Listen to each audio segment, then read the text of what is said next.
Mau nggak mau, suka nggak suka, kemenangan lawan Bahrain kemarin itu benar-benar jadi titik balik. Kemenangan itu ngebuka jalan buat timnas Indonesia. Sekarang kita punya peluang nyata buat dapetin minimal 3 poin dari laga sisa. Dan itu cukup banget buat ngunci posisi 3 atau keempat. Yang penting bisa lanjut ke babak selanjutnya. Di titik ini makin kelihatan kalau perkembangan timnas benar-benar signifikan dari waktu ke waktu. Apalagi kehadiran pemain-pemain baru juga bikin skuad Garuda makin solid. Kualitas tim naik, rasa percaya diri pun tumbuh. Jadi nggak heran kalau peluang Indonesia buat tampil di Piala Dunia 2026 kelihatan makin terbuka lebar. Tapi yang namanya perkembangan pesat nggak selalu disambut dengan positif. Ada aja pihak terutama dari negara lain yang mulai ngerasa risih. Mereka sih khawatir kalau Indonesia bisa nembus Piala Dunia. Keseimbangan kekuatan di Asia Tenggara bahkan Asia secara keseluruhan bisa berubah. Belum lagi soal pemain diaspora. Kalau performa kita naik terus, makin banyak pemain keturunan yang pengen gabung. Nama-nama besar bisa aja datang, dan jarak kualitas antara Indonesia dan negara lain makin kelihatan. Media asing pun sekarang mulai sering ngeliput timnas Indonesia. Karena kita jadi satu-satunya wakil ASEAN yang lolos ke ronde ketiga kualifikasi Piala Dunia 2026. Secara keseluruhan dari 8 pertandingan yang udah dijalanin, performa Indonesia sebagai tim debutan patut diacungi jempol. Bukan cuma bisa bersaing, tapi juga nunjukin kalau kita udah siap adu kuat lawan siapapun di Asia. Komposisi pemain yang sebagian besar dari luar negeri juga jadi salah satu kunci penting kenapa tim ini tampil beda. Timnas sekarang bukan cuma tentang semangat doang, tapi juga tentang kualitas nyata di lapangan. Itu kenapa Indonesia kini jadi tim wajib diperhitungkan.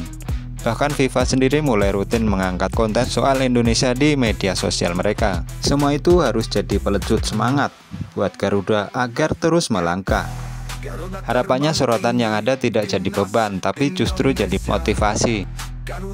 Di balik performa yang gemilang, perjalanan Indonesia di ronde ketiga bukan tanpa drama. Sebagai tim debutan dengan ranking terendah di antara peserta lain, diremehkan itu sudah biasa, tapi 2 laga awal bisa dilewati cukup oke. Menahan imbang Arab Saudi di Jeddah dan melawan Australia di GBK. Namun memasuki bulan Oktober, gejolak mulai terasa. Hasil imbang 2-2 melawan Bahrain dan kekalahan 2-1 dari Tiongkok bikin situasi agak panas. Ditambah lagi kekalahan 4-0 dari Jepang, membuat publik mulai pesimis. Apalagi lawan selanjutnya adalah Arab Saudi, yang kini kembali dilatih Hervé Renard. Waktu semua orang udah mulai pasrah, Garuda malah bangkit. Kemenangan 2-0 lewat 2 gol Marcelino bikin harapan hidup lagi. Tapi masuk awal 2025, drama datang lagi, pelatih diganti, terus kalah telak 5-1 lawan Australia. Bikin banyak yang makin bingung arah tim ini. Untungnya pas lawan Bahrain kemarin, timnas Indonesia mainnya rapi dan teratur lagi. Hasilnya 3 poin penuh dan mimpi ke Piala Dunia 2026 masih terus menyala.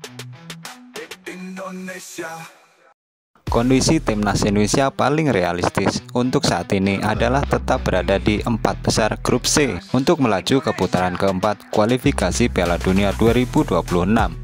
Peringkat ketiga dan keempat grup A sampai C putaran ketiga kualifikasi Piala Dunia 2026 akan bermain di putaran keempat. Sedangkan posisi kelima dan keenam bakal tersingkir. Arab Saudi dan timnas Indonesia berpeluang menjadi wakil dari grup C di putaran keempat ini. Lantas bagaimana dengan grup A dan grup B? Saat ini ranking ketiga dan keempat grup A diisi oleh timnas Uni Emirat Arab dan timnas Qatar. Adapun grup B dihuni timnas Irak dan timnas Oman. Peringkat ketiga dan keempat grup A sampai C putaran ketiga akan dibagi ke 2 grup putaran keempat. Nantinya grup A dan grup B berisi 3 tim. 2 juara grup akan lolos ke Piala Dunia 2026. Sementara itu runner up masing-masing grup bakal berlaga di putaran kelima kualifikasi Piala Dunia 2026. Pemenangnya akan bergabung di playoff antar konfederasi bersama negara dari Afrika, Amerika Selatan, Oseania, dan CONCACAF.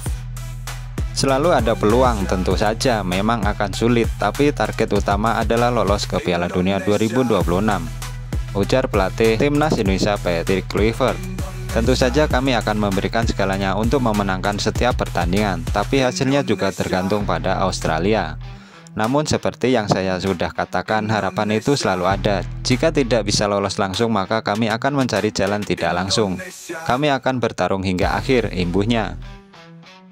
Kalau Indonesia benar-benar bisa lolos ke Piala Dunia, itu mengguncang Asia Tenggara. Indonesia akan jadi tim ASEAN pertama yang menembus pentas dunia. Timnas Indonesia akan menjadi magnet berita, bahkan bukan dari Asia Tenggara saja, melainkan seantero jagat. Timnas Indonesia sekarang udah nunjukin kemajuannya sejalan pengakuan dari negara-negara tetangga, serta akan dijadikan sebagai patokan kemajuan sepak bola Asia Tenggara. Dan dengan makin banyaknya pemain abroad di skuad Garuda, bukan hal mustahil mimpi Piala Dunia benar-benar jadi kenyataan.